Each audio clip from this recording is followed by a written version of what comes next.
isang medyo maganda-gandang panahon ngayon. Nagpahinga po ang pag-ulan.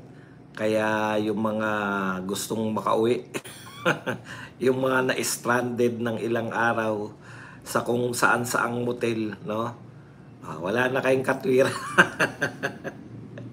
Yung mga nagsasabi sa misis hindi makauwi dahil bahang-baha at na-stranded sa mga mot-mot. Wala na po kayong katwiran na hindi pa rin makauwi. Okay, pag-usapan po natin, isa lang po, no? Isang bagay lang po ang pag-usapan natin. Ito po naganap, no? Tuwan-tuwa na naman po ang mga loyalista. Alam niyo naman, ang mga loyalista po kasi, at saka itong buong administrasyon ni BBM, no? Masaya na po sila. Ano yung sinabi ni Mayor Baste o acting Mayor Baste na masaya na sila na photo ops, no? Yung Okay, masaya na kayo dahil nakadalaw po si BBM. Yung kinakabahan po sila dahil baka wala man lang photo ops na maganap between Donald Trump at BBM naganap naman po, no? Video ops pa nga meron pa po. Kaya lang hindi po na-announce po doon sa live yung niluluto na raw na trade deal with the Philippines.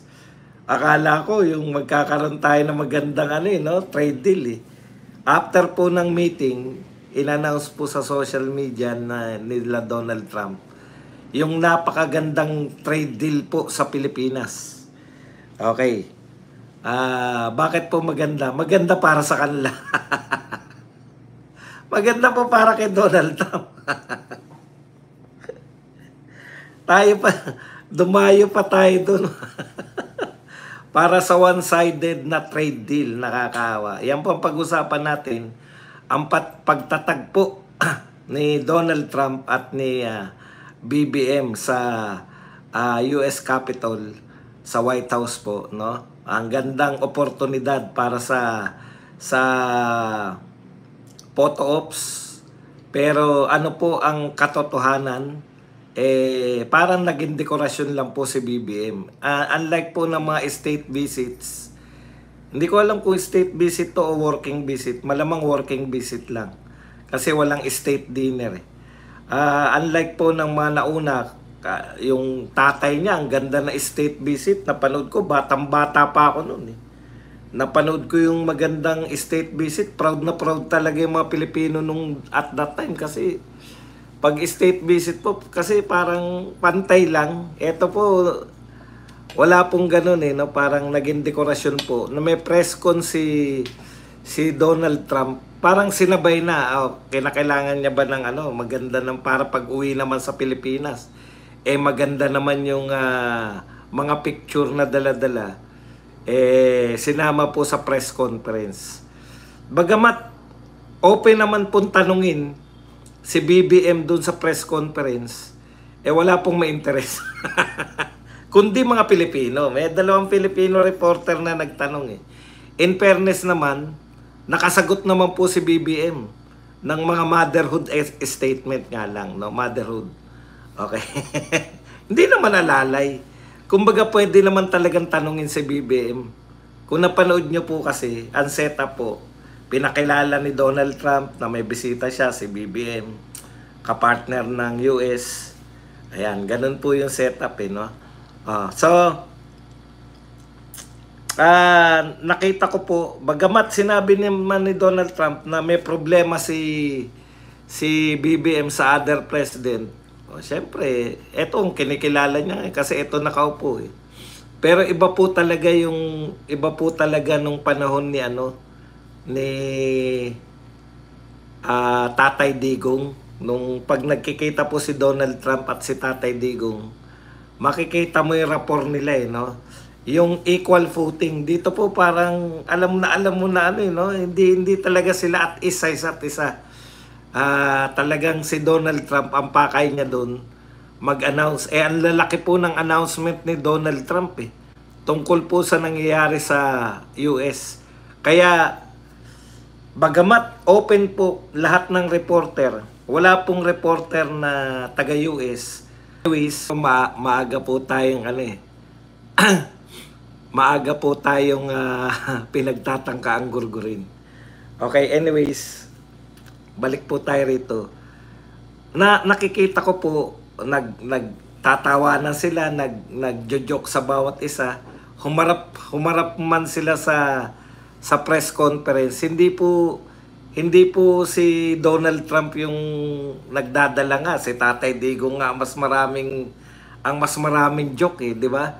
Si Tatay Digong nga parang on equal footing sila. Tumatawa si Donald Trump sa mga joke ni Tatay Digong laban sa mga reporter. Alam mo naman si Tatay Digong, magaling siya no? Magaling siya magpatawa. Tapos sikat naman din kasi si Rodrigo Duterte. Mapapansin nyo po, naghanap talaga ako ng mga news outlet sa Amerika kung naibalita man lang yung pagdalaw. Yung mga tipong no? Hindi po yung pong mga binalita ni Donald Trump, yun po yung na-headline, yung akusasyon ni Donald Trump. Inakusahan kasi, no? Inakusahan.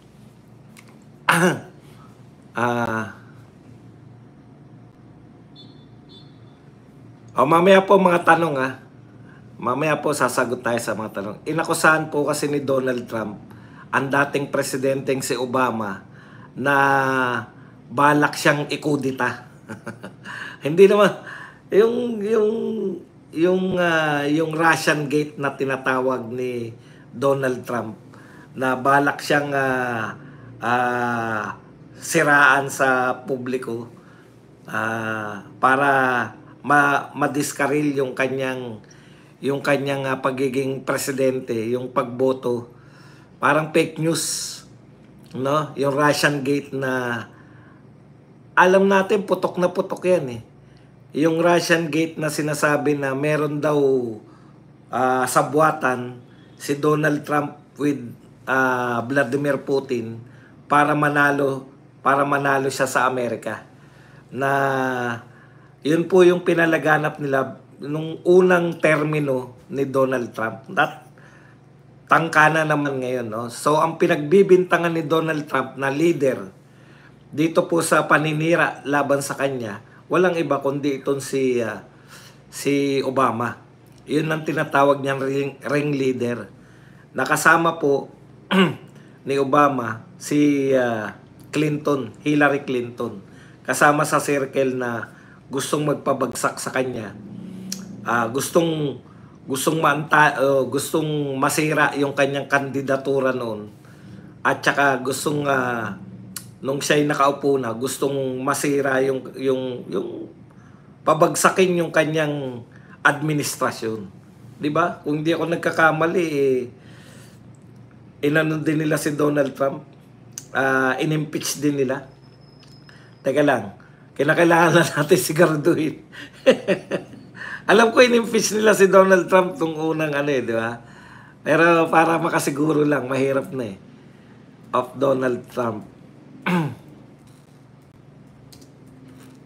Tingnan lang natin kung meron talagang tangka o talagang in-impeach.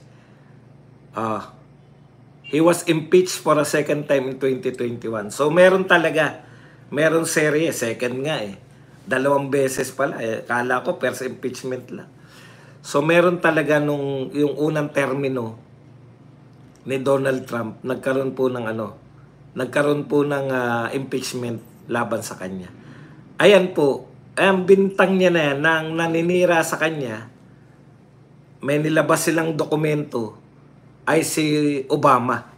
Siya yung ring leader, na tinatanggi naman ngayon ni Obama. Hindi tayo concerned, kaya lang ang laking pong balita nun Yun po yung binalita ni Donald Trump. Maliban pa dyan, may binabalita pa po siya ng mga trade deal. Alam niyo po yung announcement po, yung sinabi po dun, habang nakaharap po si BBM, may malaking trade deal na malapit nang i-announce. Malapit na po yung trade deal, i-announce na po namin yung trade deal. Hindi in-announce si Donald Trump doon. Pero after po ng meeting na yun, in-announce po ni Donald Trump Grabe. Alam niyo po, pag nagsalita po si Donald Trump ng malaking trade deal, pabor po sa Amerika. Hindi po pabor sa bansang kung sino kausap niya. Make America Great Again. Si ano po, 'di ba? MAGA po yung kanyang panawagan, hindi po make Philippines great, make ganito great. Wala po siyang pake. Sa kanya po, make America great again, MAGA. Yan po yung campaign promise ni Donald Trump. Yan din po. Kaya lahat po ng yung akala nyo na papabor sa atin yung mga trade deal, hindi po. Pabor po yan sa Amerika. Wag ko na po kayong pasabikin. Ano po yung trade deal na in-announce? 'Di ba 20% ang tariff? Ibig sabihin po, lahat po ng ating produkto na ipapasok sa Amerika, papatawan nila ng 20% na tariff. Pero dahil kay BBM, makita nyo na, dahil dumalaw si BBM sa Amerika, nabawasan po. Congratulations. Naging 19%. 19% na lang nabawasan. Paano naman yung tariff ng 19% din ba? Yung mga produktong Amerika na dadalhin sa Pilipinas? Hindi po. Sabi nga sa inyo, ang MAGA. Ang MAGA po, Make America Great Again. Hindi po Make Philippines. Ano ba tayo? Hindi naman tayo kaparte niyan. Kaibigan tayo o kung ano man ang turing sa atin. No? Ito po, i-announce ko na po. Ang tariff po, siguro naman pantay din. Yung mga US-made product, siguro naman 19% din. Di ba? Kasi 19% tayo. Dumalaw nga si Marcos doon. Para maayos yung trade deal. Ang iniisip po kasi ng mga Pilipino na trade deal, magtatayo dito ng magpapasok po ng mga foreign investors, mag-i-invest po, no? Okay. Wala po, hindi po sila mag-i-invest sa Pilipinas. Yung trade deal po na in-announce, 19% na lang from 20%. Tapos yung kanila naman pong ipapasok na produkto, 0% tariff. Yan po ang naiuwi ni Marcos. Diyos ko day. Pumunta pa ron. Alam niyo po ba, yung Indonesia, hindi po nagpunta sa Amerika. Hindi po nagpunta yung Indonesian president sa Amerika. In-announce lang po ni Donald Trump. Ano po ang in-announce ni Donald Trump?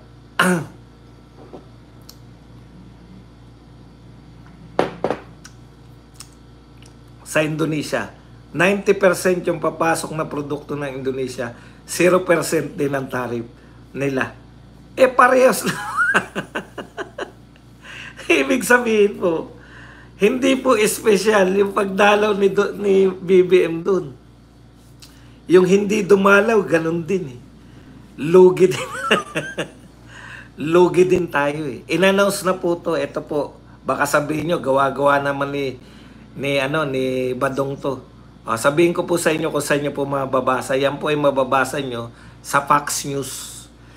Ayan, Trump announces trade deal with the Philippines. Alam nyo po, pag sinasabi po na, may trade deal ang Amerika sa Pilipinas, tayong mga Pilipinong iniisip natin, baka meron ng mag-invest. Hindi po. Ang trade deal po ay pabor sa kanila. Kaya tuwan-tuwa po nag-announce si Donald Trump. In-announce po niya na 0 tariff, lahat po ng produkto nila, ipapasok po, wala tayong ilalagay na tariff. Antindi. Opo, ito po yung meeting na naganap, kaya nga nagmaaga ako para makauna naman tayo sa balita eh. Ito po yung naganap na meeting nila, hindi po yan dati. Ngayon po to. Yan po yung naganap kanina lang. Okay? Actually, hindi po siya meeting eh. Press conference po ni Donald Trump. Pinakilala niya lang si Marcos. Nag-press con na po siya. Ang pangunahing laman po ng kanyang press con Oh, tuwan-tuwa sila sa kanila naman photo ops lang eh. Ano po nakita natin? Wala. Isa pa. Ang ine-expect ko magsusumbong si Marcos, papasamain nila yung China. Aba, inunahan sila ni Donald Trump. Wala namang problema sa China kasi may ugnayan kami ng China eh. Sabi ni Donald Trump, grabe, pinamukha kay BBM na si Donald Trump nakikipag-deal sa China. Paano po tayo? Oh, paano na yung mga sinasabi anti-China natin? Si Donald Trump pala nakikipag-deal.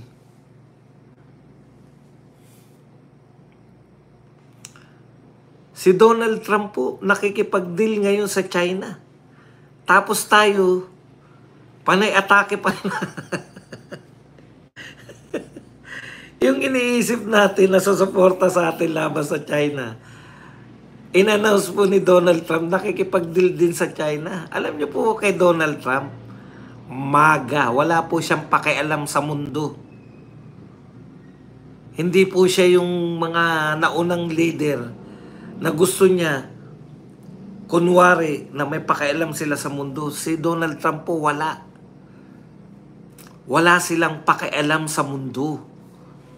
Ang gusto ni Donald Trump, lahat ng trade deal pabor sa kanya. Tignan niyo po yung mga in-announce. 500 billion. Oh, kala ko, yun kasi inabutan ko eh. Nag-announce si Donald Trump 500 billion. Aba, 500 billion deal. Akala ko ang kausap niya lang si Marcos. Yung pala, press conference yun. Na may bisita lang siya, Marcos ang pangalan. May press conference po si Donald Trump. Doon po busy yung mga ano. Meron naman nagtanong kay Marcos. Ang sagot naman ni Marcos, mother statement din na we are grateful to the great our partner for 100 years.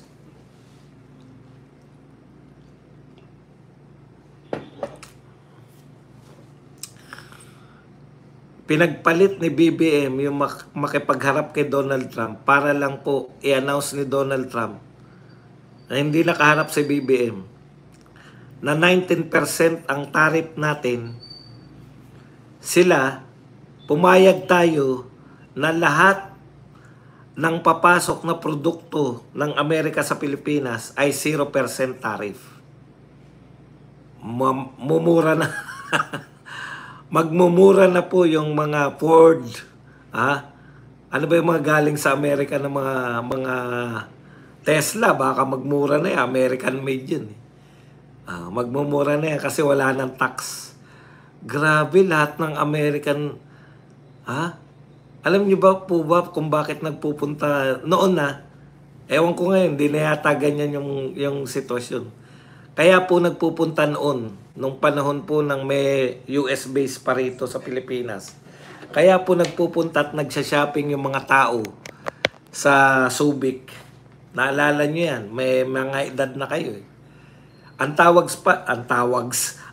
pa natin diyan, Ang tawag pa natin diyan. Talaga yung China galing yung Tesla galing ng China? Talaga? Hindi ko alam. Ford galing Thailand?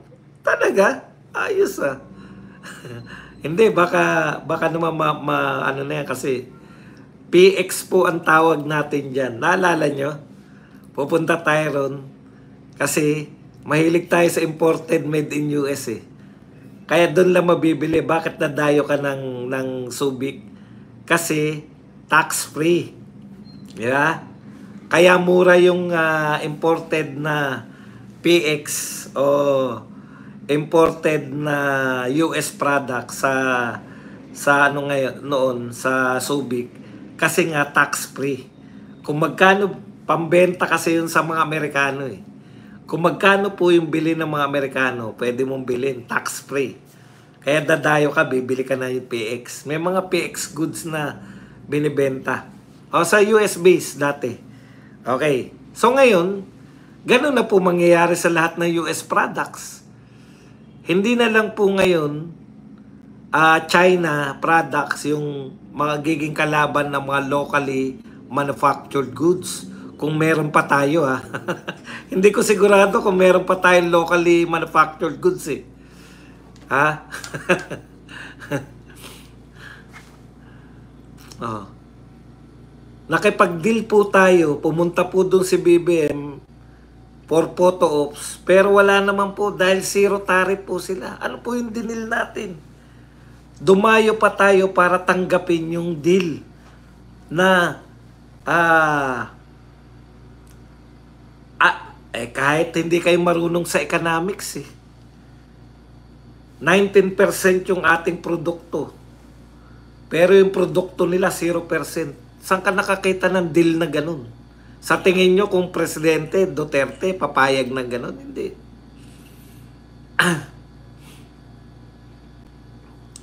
O ngayon, nakala natin, no, titirahin ni Donald Trump.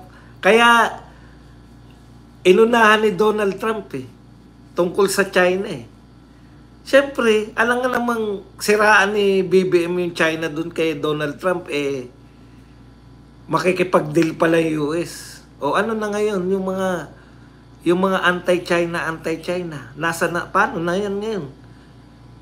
Yung US nga makikipag-deal sa China. Sayang yung inaksaya natin.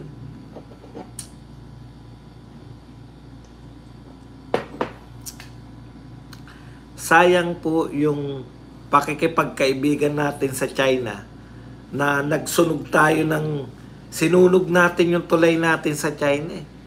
Tapos yung kinakampihan natin, nakikipag-deal pala. Sabi ni Donald Trump, nakikipag-deal. Wala akong problema na makipag-deal. Ito sinabi ni Trump ha, wala akong problema na makipag-deal yung Pilipinas sa China. Kasi nakikipag-deal naman ako sa China. Kung hindi ako nagkakamali, si Donald Trump yata ang pupunta ng China. Teka lang ha, mahirap na eh.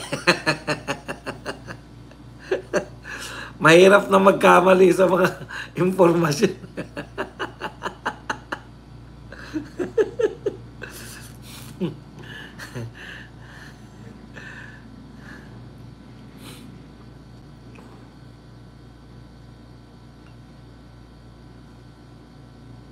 Ito po announcement ni Donald Trump. Hindi niya to in-announce sa harap ni President Marcos of the Philippines is just leaving the White House with all of his many representatives. Inasar pa with all of his many representatives. Bakit po marami kayong dala? May invitation daw siya mula sa China. Yun yung tinatanong. Parang in-check yung nagtanong kay BBM eh. Ha? Ano po yung magiging, 'di ba? May problema yung Pilipinas sa China. Paano po makakaapekto to sa relasyon? Pupunta kayo sa sa China. Wala akong problema, sabi ni Donald Trump ha. Wala akong problema na magkaroon ng relasyon, mabuting relasyon yung China at Pilipinas. Kasi ako nga nakikipagmabutihan na ako sa China eh. Imagine, tandaan po ninyo, si Donald Trump po, negosyante. Ang negosyante po, ang utak niyan, kumita muna. Kita, paano ko kikita? Kaya nga yung tariff niya, Donald Trump against the world eh. Wala siyang pakialam. Kung ayaw nyo, wag kayo. Ang dami po nagtitinda ng produkto sa US eh. Ang US kasi malaking market ng world products. Pasok sila ng pasok. O ngayon, nakakabawi. Ang gusto ni Donald Trump, kaya po siya nagpapasa ng malaking. Hindi po ako maka-Trump ha, maka-Pilipino po ako. Ang gusto po ni Donald Trump, pilitin tong mga nagbebenta sa US na dito na magtayo ng mga pabrika. Kung hindi mabibili ang produkto nyo kasi papatawan namin kayo ng malalaking tariff. O kaya yung mga US products na dating pinagagawa nila sa China at sa ibang bansa, napilitan sila magtayo ng mga pabrika nila. Halimbawa, Tesla, etc. Mga Apple, magtatayo ng Apple. Sila, mura kasi labor eh. Mura labor sa China, mura labor sa Vietnam. Ngayon, napipilitan na sila na magtayo doon kasi zero tariff yata pag doon tinaasan kasi. Yan po ang katotohanan. No? Yan po ang katotohanan ng dinayo ni BBM doon. Siyempre, babalita lang ng mga yan, yung photo ops. O ano kayo, nakita ko na nga eh. O ano kayo, ano ba sinabi? Ang aga nyo naman magalit kay Helen. Ano ba sabi ni Helen?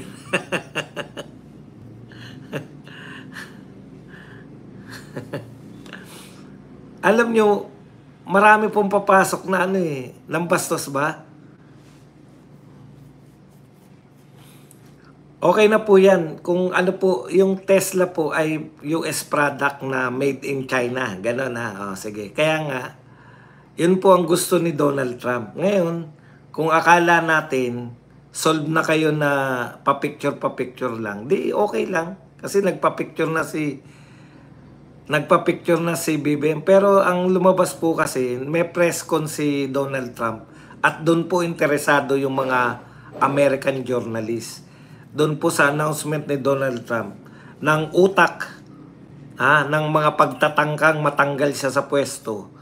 Ang utak nagtangkang siraan siya para hindi siya manalo.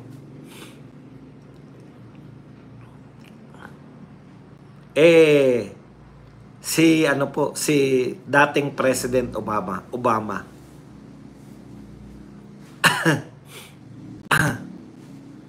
Okay. Dinidikta lang naman. Kala nyo no, nakakapalag tayo. Hindi. Kung si Tatay Digong ang kausap ni Donald Trump, hindi ganyan. Binalikan ko po yung ibang-iba po talaga, no. Total, pinagmamalaki nyo kayong mga loyalista na nakadalaw na si BBM.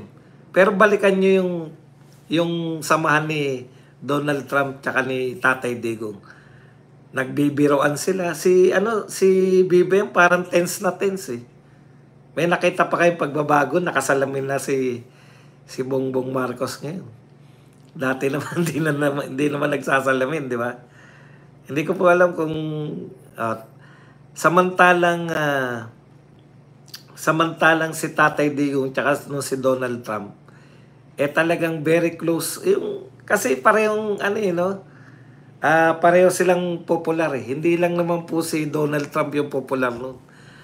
Actually, yun po yung pagkakaiba. Yung dalawang nagkatagpo si Donald Trump tsaka ewan ko kung dalawa lang. Pero yung sa ASEAN, di ba? Parang on equal footing sila eh. Hindi lang si Donald Trump ang sikat. Tinatanong din lalo si Tatay Digong. Pati dito sa pag dumalaw si Donald Trump sa Pilipinas, kinantahan pa siya ni Tatay Digong. Okay. Anyways, isa pa po, eto nakakatawa. Yung natatandaan ni Donald Trump na nakatulong niya yung Pilipinas o nakatulong siya sa Pilipinas, yung sa kalaban yung ISIS. Kung natandaan po natin, si Tatay Digong po yung presidente. Sabi pa ni Donald Trump, kung hindi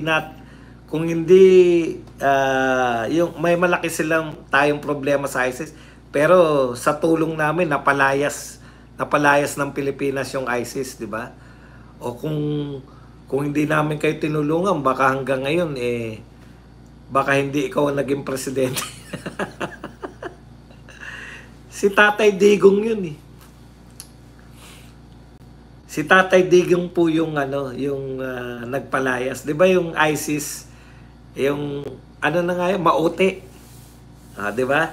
Yan yung time na yung Marawi siege. Si Tatay Digong po yun at pinupuri po si Tatay Digong ng mga anti-terrorist group sa buong mundo dahil napakabilis ng ng pagpapalayas niya sa mga mauti, mga ISIS sa Pilipinas nung panahon ni Duterte.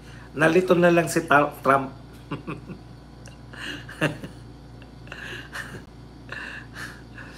Mali naman kasi yung pagkaibigan mo US, anti-China ka na.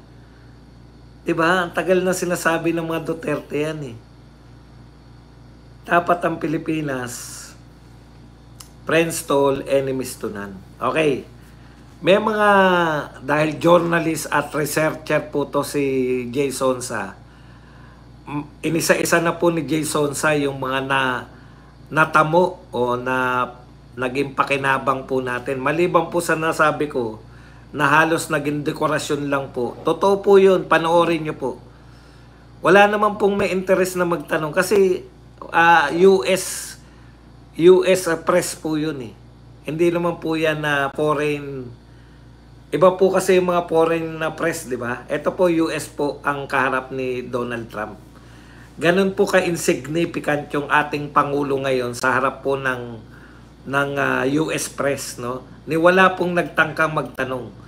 Yung isa nagtanong kay address sa Pilipinas, sa Philippine issue, ang tanong kagad ni Donald Trump, are you from the Philippines? Di ba? Sa halatang-halata na taga-Pilipinas. Wala pong may interest na US media na tanungin si BBM. Kumbaga, napaka-insignificant ng ating Pangulo sa US media. Yan po ang katotohanan. Kaya ko po sinabi na nagmukhang dekorasyon lang sa press conference. Okay?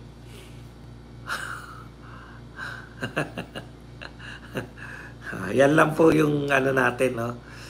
Hindi po katulad kay Duterte hanggang ngayon. Manood po kayo.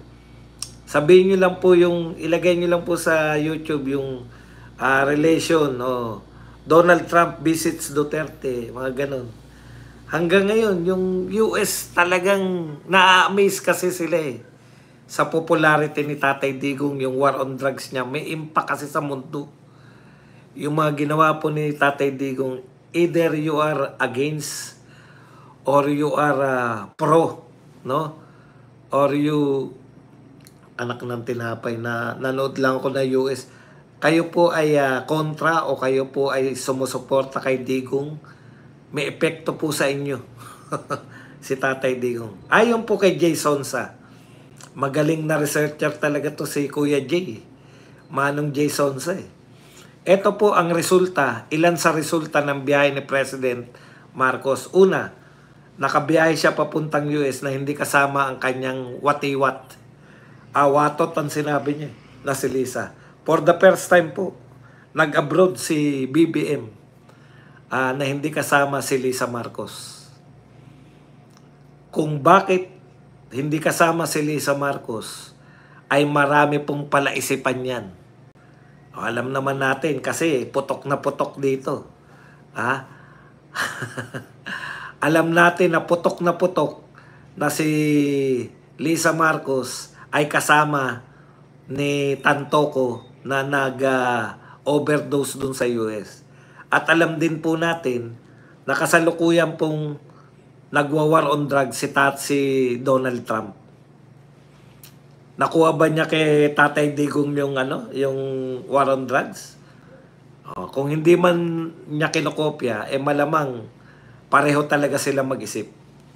Ikalawa, nakaikot at nakapasyal sa Pentagon. At napapayag siyang gawing pagawaan imbakan na kargahan ng bala at gamit. Grabe, no? Ayon po kay Jason napapayag po si BBM na gawin pong pagawaan tayo ng mga bala dito sa Pilipinas. Tayo kahit na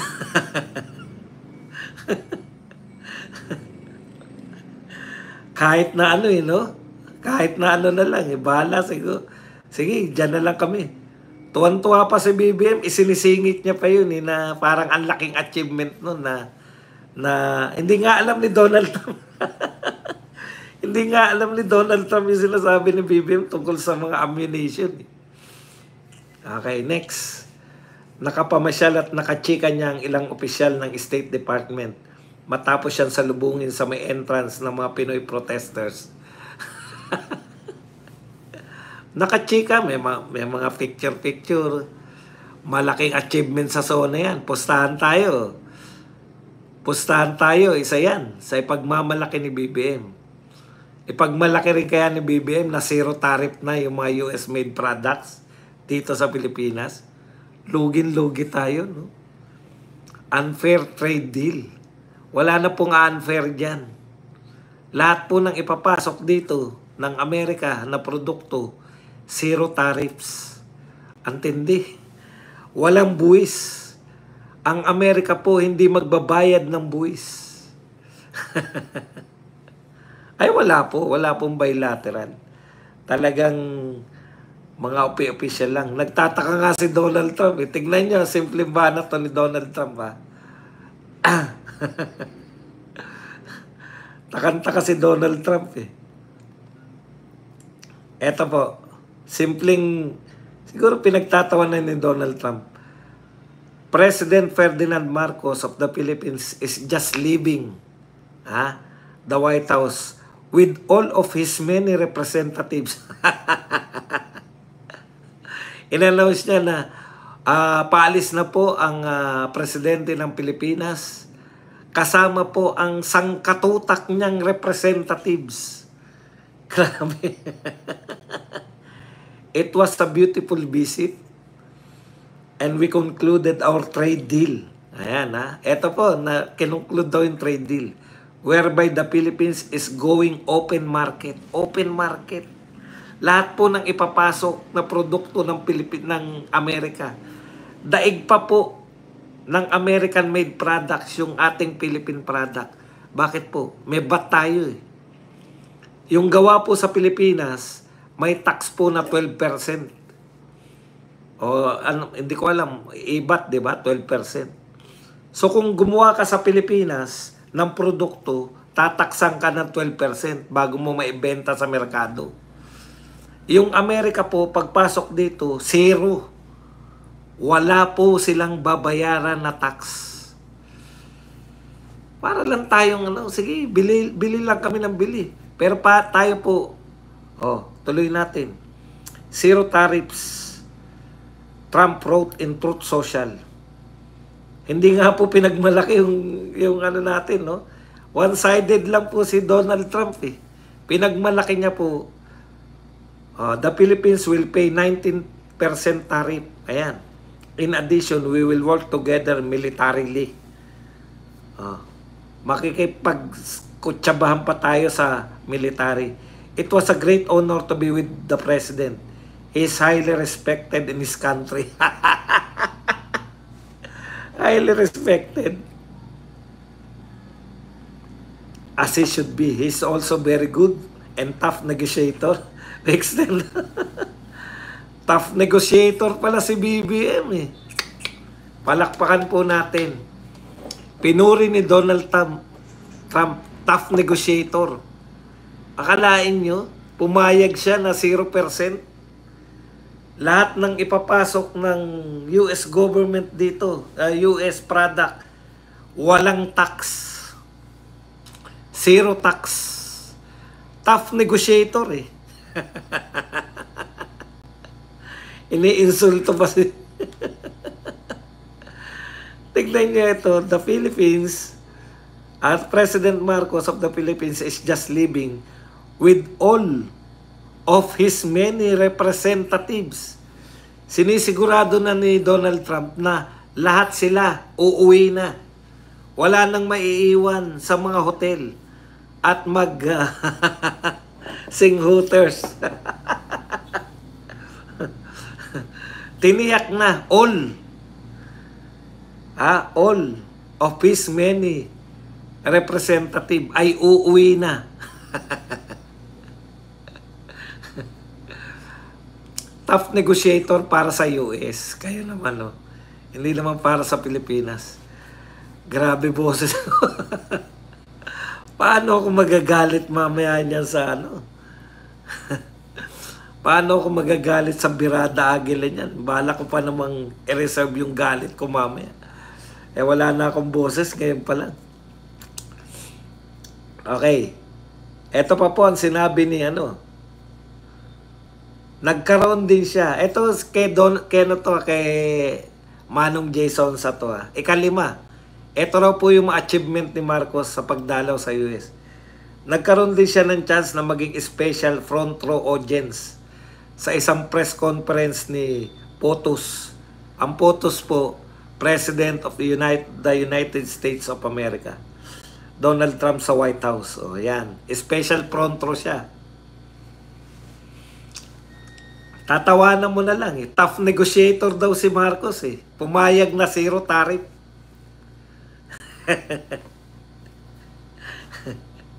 Buti pa nga si Zelensky makikipagkita sa sermonan ni Donald Trump. Pero may maiuwi naman mga missile, makakapag-uwi naman.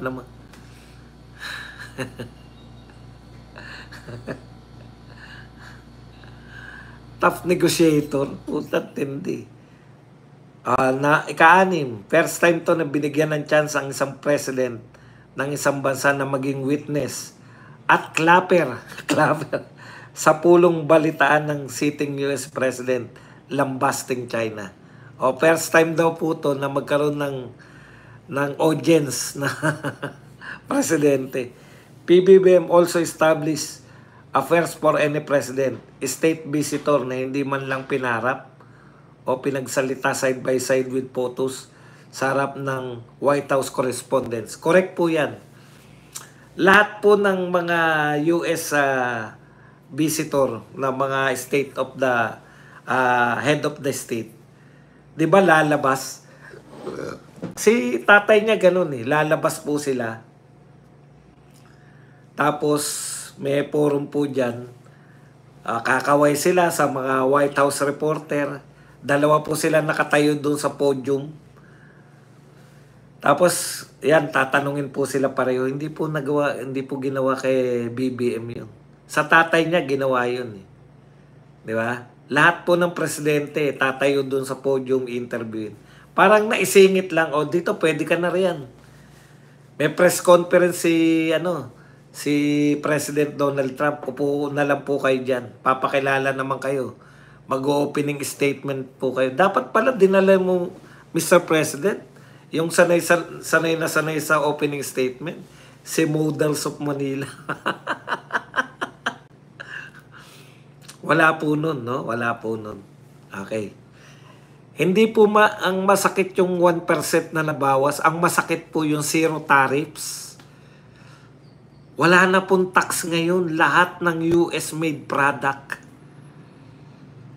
Swerte natin kasi pag made in US yung mga Adidas, kaso Vietnam made yung mga natin rito mga sapatos natin At ang pinaka-importante sa lahat ay nakapag-selfie siya with US President Donald J. Trump sa White House. Isang patunay na nakadaupang palad niya ang President of the United States of America. Yan po. Yan po ang naging achievement ni President Bongbong Marcos sa pagdalaw niya sa Amerika. Okay. Yan lang po ang ating topic. Pwede na po kayo magtanong.